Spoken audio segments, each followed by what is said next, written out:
Well, Matt Vaile, you've been talked about a lot. You haven't been able to showcase your skill set a lot in the past few years. I Yeah. mean, you're fighting this weekend finally after a few cancelled bookings.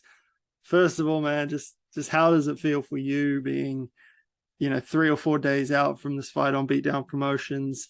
You got a fight lined up. You know what happened last time. What's the feeling like? Touch wood that I haven't just jinxed it. Nah. I think this one's definitely locked in, man. Yeah, it's definitely been hard. Been out for that long. It's long overdue.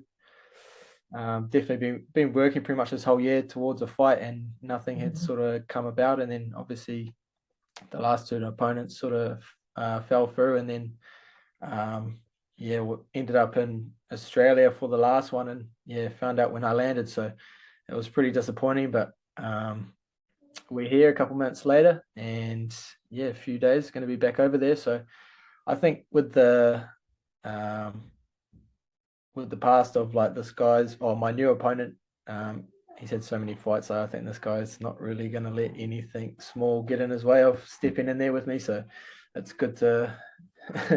He's a bit more promising than the other few.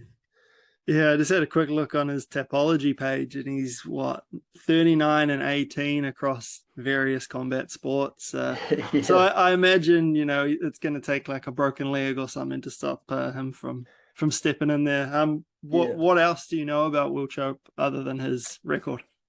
Um, I didn't really know too much about him before they sort of started throwing some names around. Um, he was actually in the UFC and fought Max Holloway, which is pretty surprising at featherweight as well.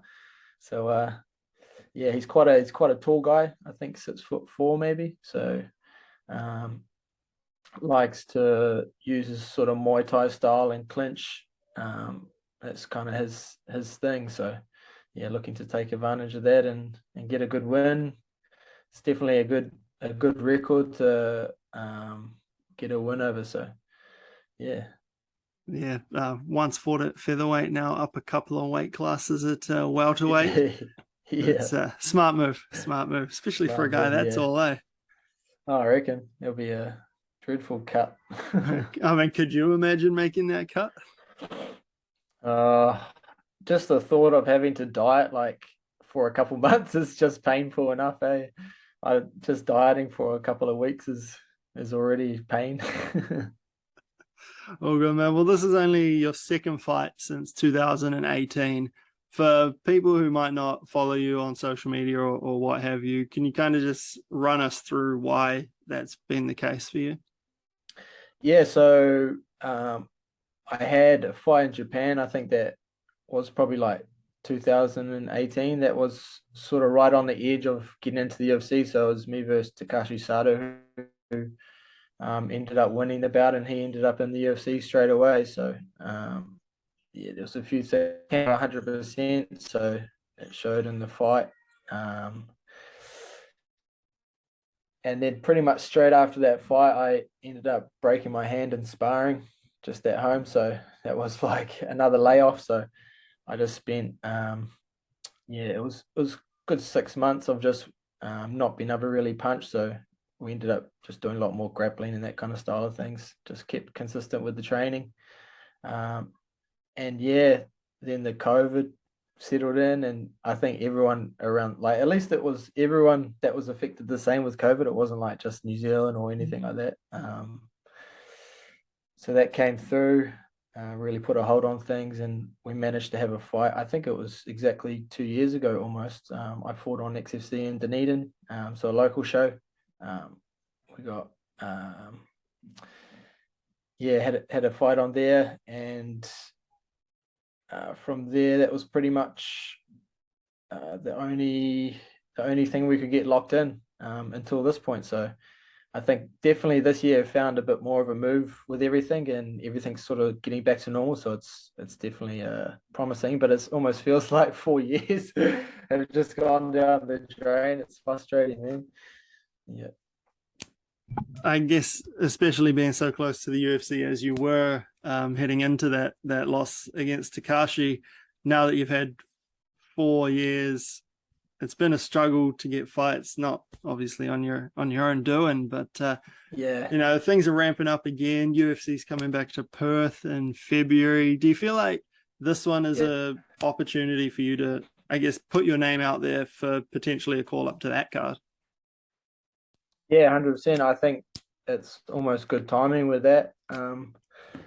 So really been working on like the difference of over like the last 4 years is really like figuring out the opponent and being able to finish fights, like, because that's really what we need to do to get in there. A lot of my fights have all been like 5-round title fights, so some of them have gone like the distance. I suppose you maybe try and pace yourself in some of those fights, but it definitely doesn't get you in the UFC. So here we're definitely looking for a highlight reel finish, and I think that's enough to put us in a spot where we could be at UFC in Perth, ideally.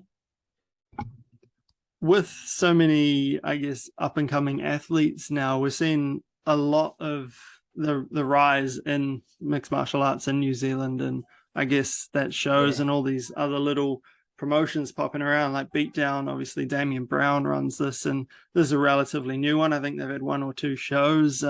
How's it feel to be headlining sort of an up and coming promotion like this, knowing who's behind it and the level of competition that they're already booking on this? Yeah, he's done really well. Damien hasn't really cut any corners on the shows like the first one.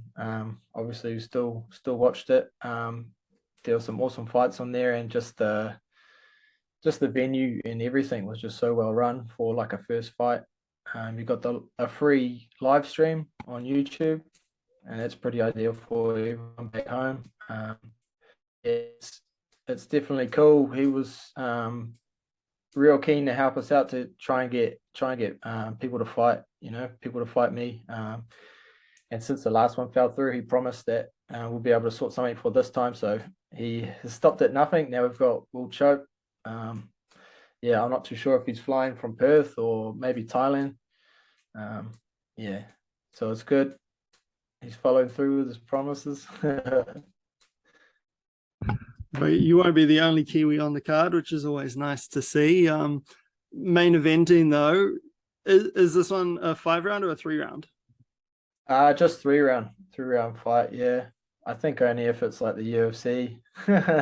Don't get paid enough for 5-round fights, do you? No, you never know these things. You always have to check them. I guess having the 3 rounds, does that increase sort of urgency when you get in there? Like, how do you approach the difference to 3 and 5s? I think 5-round fight, you always have in the back of your head there's a chance that it may go, another extra couple of rounds. So you do hold yourself at a sort of pace where you don't want to push where you could at some points. Could gas yourself out. That's sort of what happened in my fight in Japan. I sort of pushed a bit too hard because the finish was so close, and ended up just gassing myself out before the end of the second round. So, but it's what you train hard for now, and like the fitness is behind it. You got to trust yourself and go for it. So, I definitely with 3 rounds, you're a bit more keen to push the pace of it. Yeah. You're training out of Core MMA. I suppose we should really give them a shout out. It's not often we see the Hamilton guys coming up on these professional bouts yet. Yeah. I know there's a lot of good young talent in the amateurs coming out of your guys' gym. Obviously, Luke Jumeau made it to the UFC. What's he been up to lately? He's been helping me out. So he comes down and does just good body for sparring, and we do pads together and stuff. So he's coming over with me for the fight.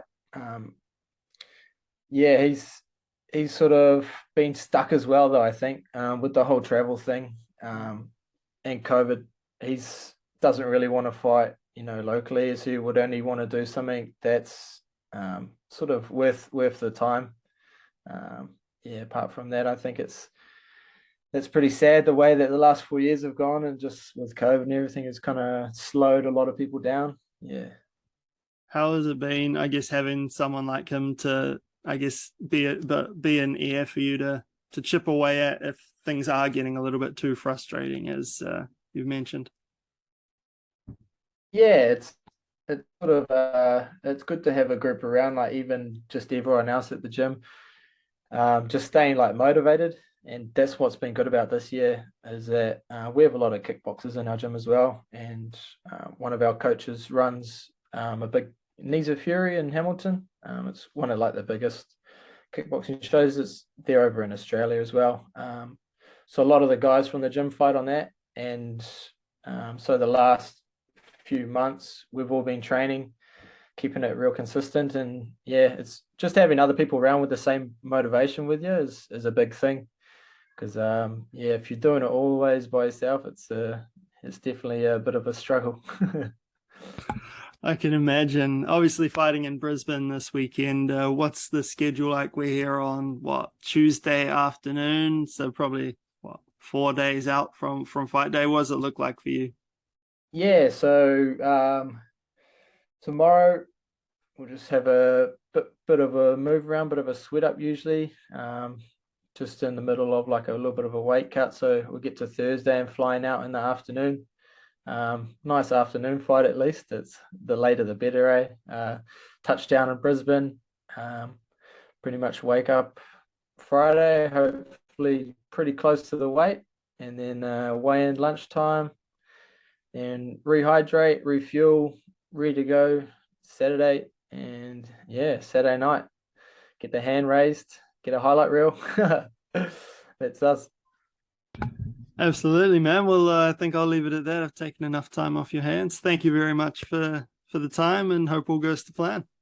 Yeah, thanks for that, bro.